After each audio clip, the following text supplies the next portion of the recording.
ಕರ್ನಾಟಕದ ರಾಜಕಾರಣದಲ್ಲಿ ಈಗ ದಿಲ್ಲಿ ಪ್ರಯಾಣವೊಂದರ ಆಸಕ್ತಿದಾಯಕ ಕತೆ ಸತ್ ಮಾಡ್ತಾ ಇದೆ. ಕಳೆದ ವಾರ ಕಾಂಗ್ರೆಸ್ ಕಾರ್ಯಕಾರಿ ಸಮಿತಿ ಸಭೆಯಲ್ಲಿ ಭಾಗವಹಿಸಲು ಮುಖ್ಯಮಂತ್ರಿ ಡಿಕೆ ಶಿವಕುಮಾರ್ ಮತ್ತು ಮಾಜಿ ಮುಖ್ಯಮಂತ್ರಿ ಸಿದ್ದರಾಮಯ್ಯ ಸೇರಿದಂತೆ ಪ್ರಮುಖರು ದಿಲ್ಲಿಗೆ ತೆರಳಿದ್ರು. ಆದ್ರೆ ಈ ವಿಮಾನಯಾನದ ಪ್ರಯಾಣದಲ್ಲೇ ಕೆಲವು ಕುತೂಹಲಕಾರಿ ಘಟನೆಗಳು ನಡೆದಿವೆ ಅಂತ ಹೇಳಲಾಗ್ತಾ ಇದೆ. ಹೌದು, ವಿಮಾನ ಹಾರಾಟದ ವೇಳೆ ಡಿಕೆ ಶಿವಕುಮಾರ್ ಅವರು ಸಿದ್ದರಾಮಯ್ಯ ಅವರ ಜೊತೆ ಮಾತನಾಡಲು ಪ್ರಯತ್ನ ಪಟ್ಟರು ಕೂಡ ಸಿದ್ದರಾಮಯ್ಯ ಮಾತ್ರ ನನ್ಗೆ ನಿದ್ದೆ ಬರ್ತಿದೆ ಅಂತ ಸುಮ್ನಾದ್ರಂತೆ. ಇಷ್ಟೇ ಅಲ್ಲ, ದಿಲ್ಲಿಯಲ್ಲಿ ವಿಮಾನ ಇಳಿದಾಗಲೂ ನ್ಯೂ ಕರ್ನಾಟಕ ಭವನಕ್ಕೆ ಬರುವಂತೆ ಡಿಕೆ ಶಿವಕುಮಾರ್ ಆಹ್ವಾನ ಕೊಟ್ಟರು ಕೂಡ ಸಿದ್ದರಾಮಯ್ಯ ಮಾತ್ರ ಅದನ್ನ ತಿರಸ್ಕರಿಸಿ ಓಲ್ಡ್ ಕರ್ನಾಟಕ ಭವನಕ್ಕೆ ತೆರಳಿದ್ದಾರೆ.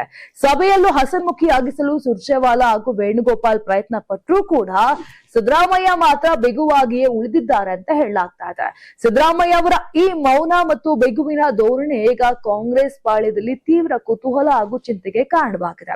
ಸೆಪ್ಟೆಂಬರ್ ನಲ್ಲಿ ಅಹಿಂದ ಸಮಾವೇಶ ನಡೆಸುವ ಕುರಿತು ಅವರು ಸಿಗ್ನಲ್ ನೀಡಿರುವುದು ಪಕ್ಷದ ವರಿಷ್ಠರಲ್ಲಿ ಹೊಸ ಲೆಕ್ಕಾಚಾರವನ್ನ ಹುಟ್ಟುಹಾಕಿದೆ. ಈ ಅಸಮಾಧಾನವನ್ನ ಶಮನಗೊಳಿಸಲು ಮುಂದಿನ ತಿಂಗಳು ಸಂಪುಟದಲ್ಲಿ ಸಣ್ಣ ಸೈಜಿನ ಪರಿಷ್ಕರಣೆ ನಡೆಸಿ ಬಸವರಾಜ ಶಿವಣ್ಣನವರ್ ಮತ್ತು ಎಂ ಕೃಷ್ಣಪ್ಪ ಅವರನ್ನ ಸಂಪುಟಕ್ಕೆ ಸೇರಿಸಿಕೊಳ್ಳುವ ಮಾತುಕತೆಗಳು ನಡೆಯುತ್ತಿವೆ ಅಂತ ಹೇಳಲಾಗ್ತಾ ಇದೆ. ಇದೇ ವೇಳೆ ಮಾಜಿ ಪ್ರಧಾನಿ ಎಚ್ ಡಿ ದೇವೇಗೌಡರಿಗೆ ರಾಜ್ಯಸಭೆ ಸೀಟು ತಪ್ಪಿದ ರಾಜಕೀಯ ರಹಸ್ಯ ಯೋಜನೆ ಬಗ್ಗೆಯೂ ಕೂಡ ದಳಪತಿಗಳ ಶಿಬಿರದಲ್ಲಿ ಚರ್ಚೆಯಾಗ್ತಾ ಇದೆ. ಮತ್ತೊಂದ್ ಕಡೆ ಮಂತ್ರಿಗಿರಿಗಾಗಿ ಲಾಬಿ ನಡೆಸಿದ್ದ ಶಾಸಕ ಅಶೋಕ್ ಪಟ್ಟಣ್ ಅವರಿಗೆ ಡಿಕೆ ಶಿವಕುಮಾರ್ ನೀಡಿದ ಶಾಕ್ ಕೂಡ ರಾಜಕೀಯ ವಲಯದಲ್ಲಿ ಚರ್ಚೆಯ ವಿಷಯವಾಗಿದೆ. ಇದರ ಜೊತೆಗೆ ವಿಧಾನ ಪರಿಷತ್ ಸ್ಥಾನಗಳ ನೇಮಕಾತಿ ಕಸರತ್ತು ಕೂಡ ಜೋರಾಗಿಯೇ ಸಾಗಿದೆ ಅಂತ ಹೇಳ್ಬಹುದು. ಇನ್ನು ಈ ಒಂದು ಸಿದ್ದರಾಮಯ್ಯ ಅವರ ಮೌನದ ಬಗ್ಗೆ ನೀವೇನಂತೀರಾ? ಕಮೆಂಟ್ ಮಾಡಿ.